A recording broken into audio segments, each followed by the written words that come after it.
Okay, so now I'm going to go through several questions that I always get, and also some of the questions that I recently get from the Q&A that I posted earlier today on my Instagram. Why I want to lose weight is because I want to conceive, I want to have kids. Like I posted earlier in my Instagram, it's not a secret anymore. I want to have babies, I want to have kids, and I want my own kids. Please don't tell me to adopt. Don't tell me, go and enjoy life, go and travel, go and enjoy my time with my husband. I'm so sorry, but you have no rights to tell me what to do.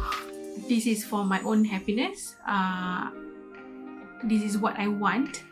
I have already made the decision that I'm not going to focus on my career wise. I'm not going to focus on anything, but I want to focus on me and my husband. Now I want us to have kids. I want us to grow our family. We both love kids, and this is really my greatest wish. So if you ask me, oh Diana, how come you are very strong, you're very motivated to do this, oh you really have the cheeks to go under the knife and cut your stomach? Yes, I do, because I want to have kids. But of course there are some people who be like, oh, but even if you lose weight, or even if you do this surgery, doesn't mean that you will conceive. What? Doesn't mean that you will have babies. What? If God has decided that you're not supposed to have babies, what if it is written that you're not meant to be a mom? But I mean, again, what ifs? So I really hate these people who have this mentality, and their what ifs is more towards negativity and not positivity. Like, we can have tons of what ifs, but why not we make it towards positivity? Have some faith, and if you're Muslim, wait, even if you're not Muslim, just have a little bit of faith, can really do wonders. So for me, I'm totally done. I'm totally done shutting the world. I'm totally done grieving and questioning God, why I can't conceive, why do I have PCOS, or why after PCOS I have fatty liver and whatnot. I'm so done. The day that I decided that I want to go for VSG for this surgery, I want to lose weight, that was also the day that I told myself that I need to slowly let go. I need to start loving myself. I need to start believing my body can heal, my body can do what it's supposed to do, but it will need time, And I think the biggest thing that I was struggling with was pregnancy jealousy. So like, friends or family that got pregnant, especially during this COVID season, a lot of people actually got pregnant, right? Yeah, it wasn't really easy for me, but when I decided to have this VSG surgery, I shifted my energy, my thinking, my mental, with everything into focusing on how I can prep for this. So in a way, it was really good for me. It was healthy for me because I started doing research. I fill my time with a lot of VSG related, even if it means by just looking about how some of the ladies look really pretty, and then they start wearing really pretty and nice clothes, and I started like having my own motivation boards. I started having conversations with my husband and also my best friends about how things would be different once I lose weight, what are the things that I can look forward to. So that has really helped me I guess let go, especially thinking about trying to conceive, and also getting pregnant and also having kids, you see, motivation and strength to go through this. For me, as I shared earlier in my first few videos, the last straw was when I found out that I have fatty liver on top of having PCOS, and I really wanted to lose weight badly, and by just working out and dieting hasn't been helpful at all. I was certain that I need to do this surgery so that it will be like as a tool, a guideline for me to continue losing weight, you see. That was seriously my greatest motivation or rather my biggest why that I wanted to do this surgery. And also at the same time, I try to find the blessings that God have given me, you know, other than having kids. You know, what other aspect in my life that He has blessed me with. And one of the things that we tend to forget a lot, or rather myself that I tend to forget when I was in that moment, you know, is that I still have parents, and I still have both of my mother-in-law and father-in-law, and all of them are really great to me. And if I could say, both sides actually pamper me a lot, and they love me. And people, you always say, you know, like different people go through different things, you know. Some people who have kids and they have husband and whatnot, but they don't have supporting parents or in-laws, you know, but I do. And that has really changed my perspective, and really appreciate what God has given me a lot more. And again, I went day by day. I just keep reminding myself, I just keep looking for things that God has blessed me. You know, it may not be like physical things, but whatever that has been going through your life, you know, if you think about it, like me still having job in during this COVID, alhamdulillah, you know, thank God that I still have a job during this period, and things are not as bad as it seems. So yeah, I'm really thankful for that. Okay, another question that I got is other than family and spouse support, what about work? So yes, again, this is one of my blessings that I'm really thankful for. Initially, I was actually quite scared to tell my workplace that I was planning to go for this VSG surgery, but I pluck up the courage to speak to my manager, and I had to do a bit of handover with my colleagues and whatnot. So yeah, they're really supportive. They really help a lot, and in fact, my manager was really nice enough to tell me that, you know, bariatric surgery is tough. You know, it takes time to heal. Please take all the time that you need to recover, and yeah, just let him know if I need anything. So I'm really thankful. It's really not easy because not every workplace would understand this, especially during this COVID period of time. But I'm glad I managed to do this.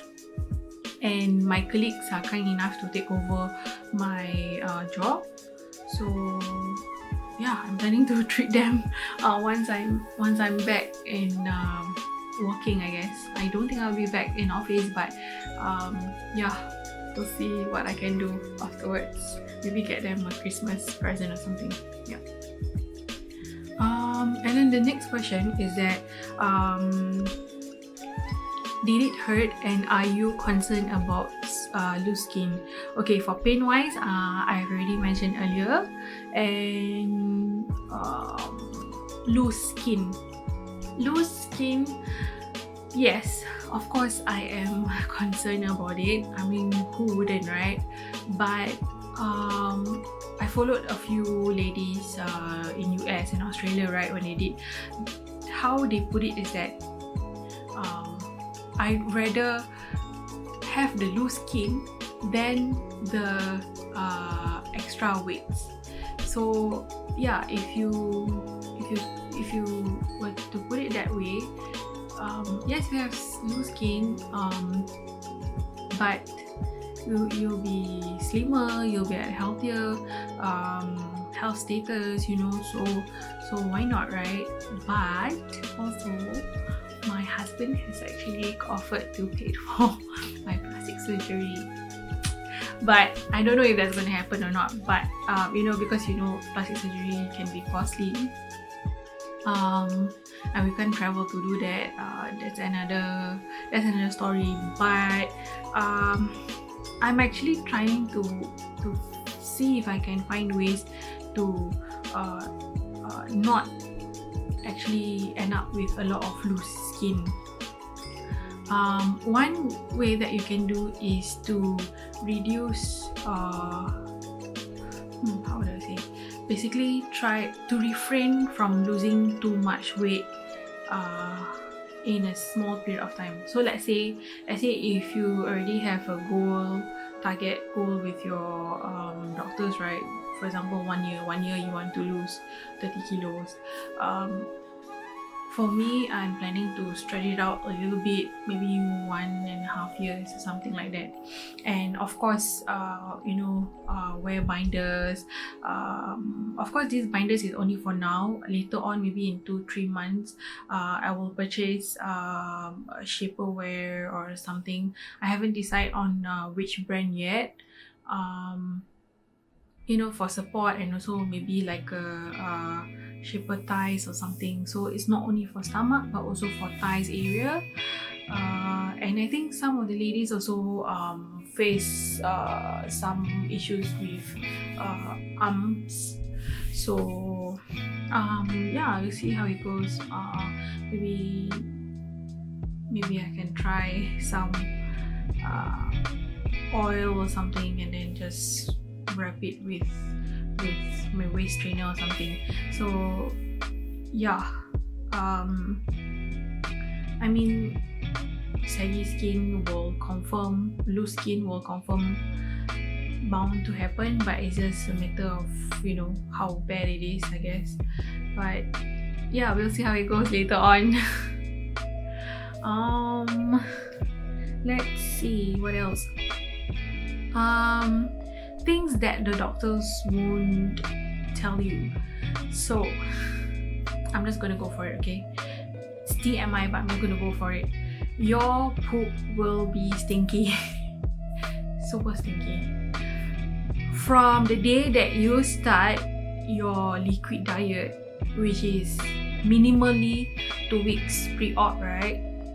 Until now, that means for me, until now, you have stinky poop.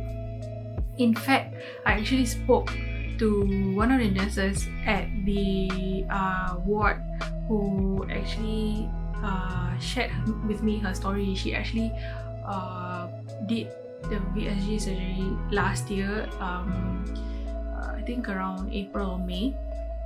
And so it's about like 1.5 years, I think, now that she has done it. And she has lost tremendous amount of weight. Honestly, she started as of her surgery date as it's about the same as me, about 109 kilos. However, she's slightly shorter than me, so her size was 7XL, and now she's wearing M. So she's a petite lady, and she's wearing M and she looks fabulous. She showed me her photo as well, and my god, I just couldn't believe. Even her facial, everything, it looks different. So yeah, and she shared with me that your poop will be stinky. You won't be able to run away from it. It's just, I guess, one of the side effects. In fact, I've also googled this. I think there's a bariatric forum, and I think one of the ladies were sharing that, oh, I've done this surgery, it's been 8 years post-op and my poop is still stinky. So yeah, I guess this is something that you have to live with. It's inevitable. This is, I guess, one of the sacrifices that you have to make. Yeah. And I'm not sure if any of you are actually lactose intolerant, be it or not is diagnosed or not. I guess, you know, if you're Asian, you already know that Asians are prone to being lactose intolerant. And for me, when I was doing the liquid diet, it was I had side effects lah, and mainly for me, all my jaw lines and everything, I had like cystic acne, and it was really painful and big, and it's due to the consumption of the Optifast, which contains whey protein and milk, right? So again, this is something that you just need to take note. So if you're allergic, or if you really think that you can't take, maybe you can speak to your dietitian or your doctor and see whether there's another alternative that you can do. For me, I was doing okay for the 2 weeks pre-op, but the 2 weeks post-op that I was supposed to be on liquid diet, the second week I was already struggling. I realized that my taste buds, or rather my throat, I'm not sure which one, but changed. I can no longer take certain flavors, so I stopped drinking the caramel flavor ones, because I find that it's too sweet for me, to the point that it makes me nauseous and want to vomit. So I think that was the first Optifast that they made for me on the second day, and I couldn't drink it, so they threw it away. So I only managed to drink the chocolate flavor ones, but I ran out, and that's why I'm left with the strawberry and the vanilla ones. And I find that vanilla was much better than the caramel one, right? So I went on for about 1.5 weeks, and then I was left with strawberry, and the strawberry was also making me really nauseous, and I actually vomit out quite several times. So I also I totally stopped taking Optifast, and I actually went on to drink, got my husband to buy some milk, and I just found out Meiji, you know, the brand Meiji, they just released a lactose-free milk, and they have it in original and as well as chocolate flavor. So I just bought the chocolate flavor, and yeah, I replaced it with that. And of course, some of you are gonna ask me like, oh, what about protein? You know, you're supposed to have at least about 60 grams of protein a day. So what I do is that for breakfast, I usually have the vanilla Optifast, and then for lunch and dinner time, I will actually have the chocolate milk, and I will actually just pour in some of the protein powder. I think it's called Myotin. DM me if you want to know what's that. I'll try to send you a link. Yeah, so I think one scoop of that is about 5 grams. So I usually have it in one bottle, and then I'll just like put it in like 2 to 4 scoops, and then you'll just shake, and then so that like I will just divide every hour, just drink how much and whatnot. So yeah, I did that, and then I think my mother-in-law was kind enough to actually make me some soup, because during dinner time, I think she feels that I'm left out basically. So yeah, she's really nice enough to actually brew some soup, and I'll just have it like a clear soup, just the soup itself. So it's either chicken or beef, or I think the one that I really liked was spinach. Yeah, just spinach soup. So she just boil it with some garlic and some anchovies, and then yeah, she just sieved it and just give me just the soup itself. And that was like, when it's hot, it's seriously nice. So one thing that I realized for me, the post-op,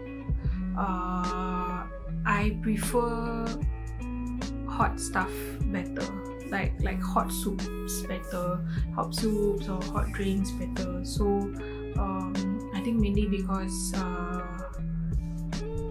of my new stomach and everything, so you just have to get used to drinking cold water. But I actually started drinking cold water, or the cold chocolate milk, like about 3-4 days ago, and so far it's been okay as long as I drink slowly. So yeah, it got better. Let's see what else.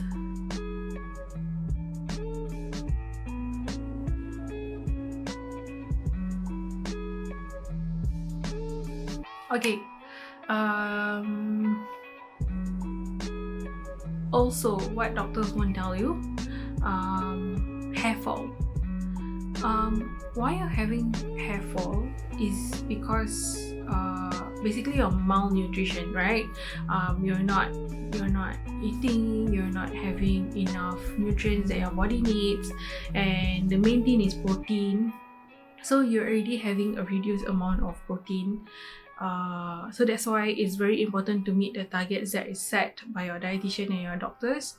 Otherwise, not only you will face hair fall, but also you'll be risking of like losing your bone mass, and also your muscle mass, you know. So if that happens, and then you will not have the energy to move around and struggle, you know. So for me, I start having hair falls. It's not that bad, mainly because I do take my multivitamins, and I do make sure that I get at least about 60 grams of protein every time. And also, I actually switched my shampoo and conditioner to this brand called OGX. I think most of you ladies should know this brand called OGX. They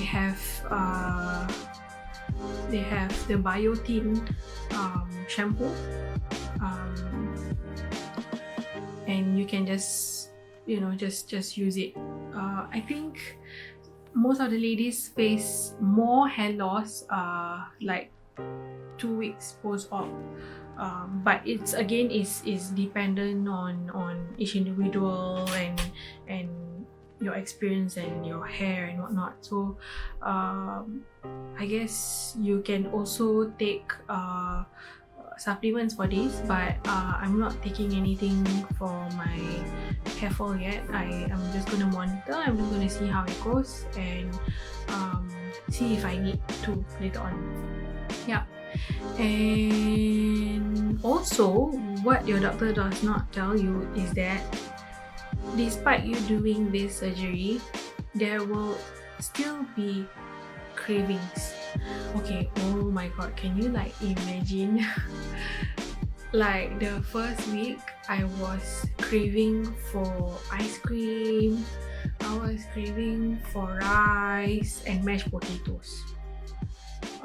It was seriously insane. And then like the best part is that my Instagram is always full of food related videos, you know. And then every time my husband will catch me watching, like, why are you watching this video? Like, all this is food related, are you okay? But then I'm like, yeah, I'm okay. But then I'm like but other than that, I guess I'm okay. It's just that I don't crave whatever that I watch, but like I mentioned, there are certain things that I crave for, which I guess is mainly carbs, right? So and I'm not supposed to have carbs yet now.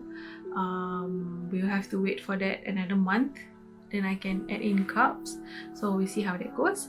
And also, I'm not sure like which hospital you go. Again, it depends on your dietitian and whatnot, right? For me, mine is SGH Obesity Center.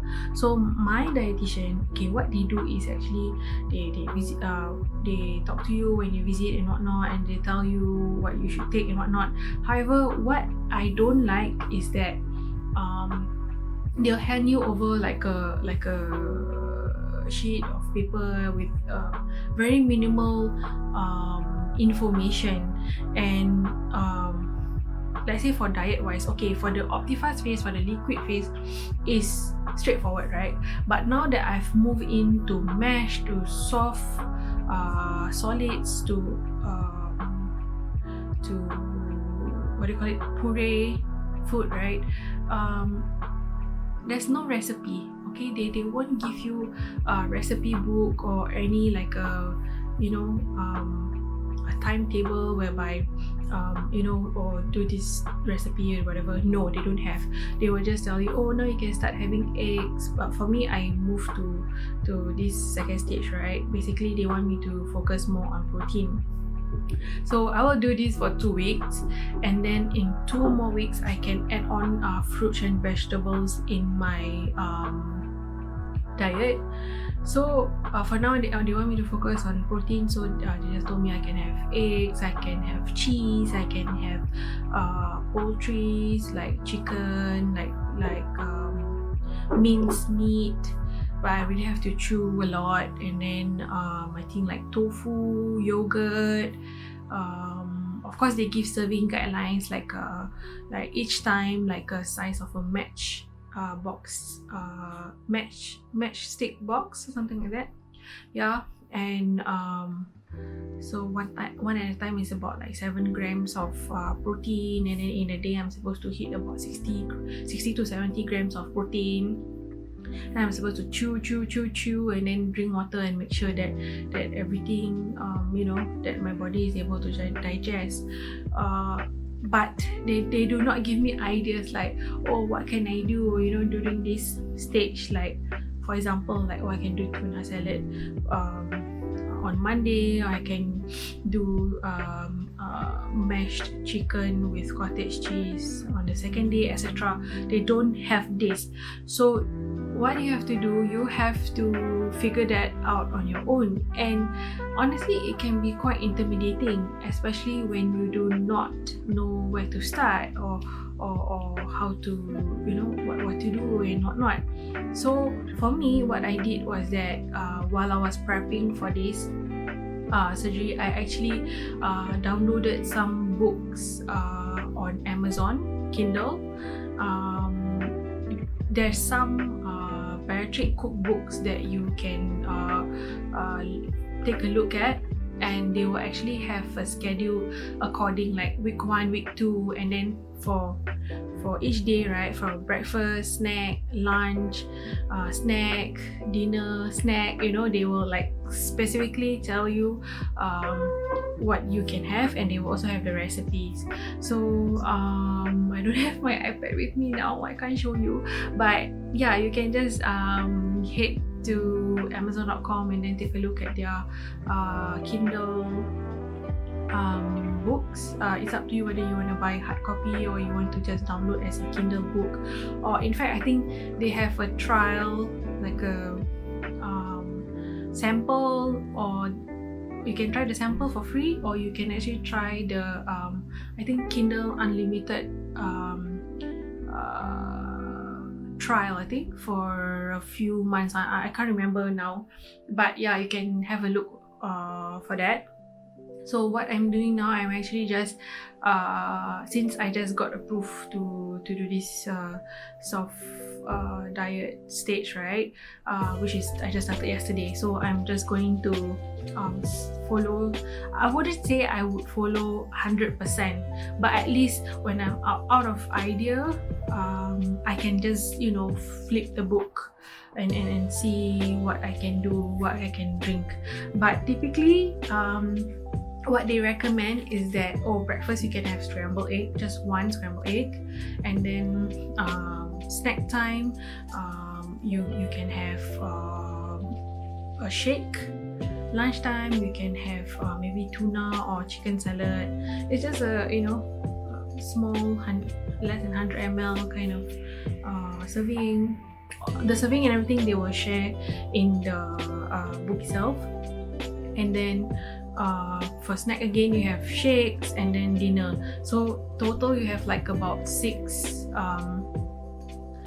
meals, but consist of 2 to 3 shakes.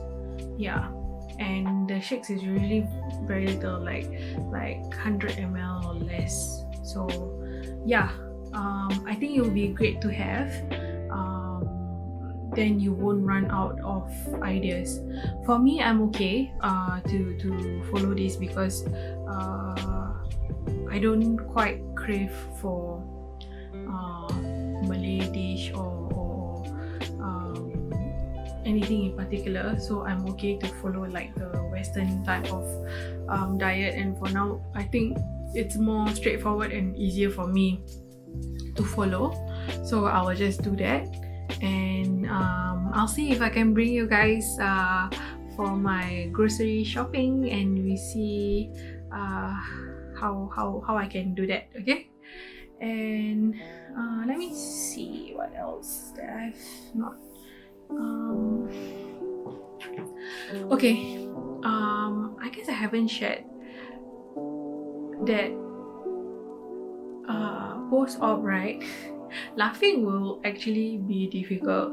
Like, there's many times when my family or even my husband make stupid jokes, right? And then when I laugh, I will actually have to hold my stomach and like put some pressure on it and then laugh, otherwise there would be a slight pain, discomfort to it, and it's just like your stomach just like so when you laugh, it hurts, and when you walk, it kind of like jiggle also. So it's actually really good for you to wear the binder now. I actually went for the follow-up with my surgeon earlier today. I was told that I can actually stop wearing the binder if I want to, but if I find that it's helpful, I can continue wearing, but not all the time. So I think I'm still going to continue wearing. Not maybe half of the day, especially when I go out, because basically yesterday and today I went for my appointments with my mother-in-law, and we took public, and basically it was a struggle for me, and I could actually feel like everything like jiggling. Like, it's not just my stomach, it's also my fats and my weight and everything. So basically just jiggling, and then like kind of, I'm not sure, is it because of the staplers, or I'm really not sure, but maybe it's still healing. So there's a discomfort, slight pain to it.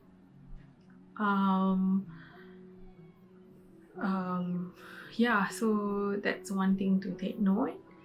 I think that's mainly it for what your doctors don't tell you. And I would totally recommend you guys to actually check out some of the YouTube videos. I think one that I have been watching is one from Dr. Matthew Weiner, and also by Erin. I think it's called My Level 10 Life. I shall to link down below, and then you guys can check out. So basically, Dr. Matthew Weiner is obviously a doctor, right? So he explain a lot about the procedure and then about diet and everything. And for Erin, she actually went and did. She's someone from US, and then she did, I think about 3-4 years ago. And then I think her videos are also informative, and you can check her out as well. And so I think I've covered most of it already. Before I go, I just wanted to let you guys know, if in case I think there's several you ladies who are actually going for bypass, or actually thinking of bypass, or rather your doctors has actually recommended for you to do bypass instead of sleeve gastrectomy.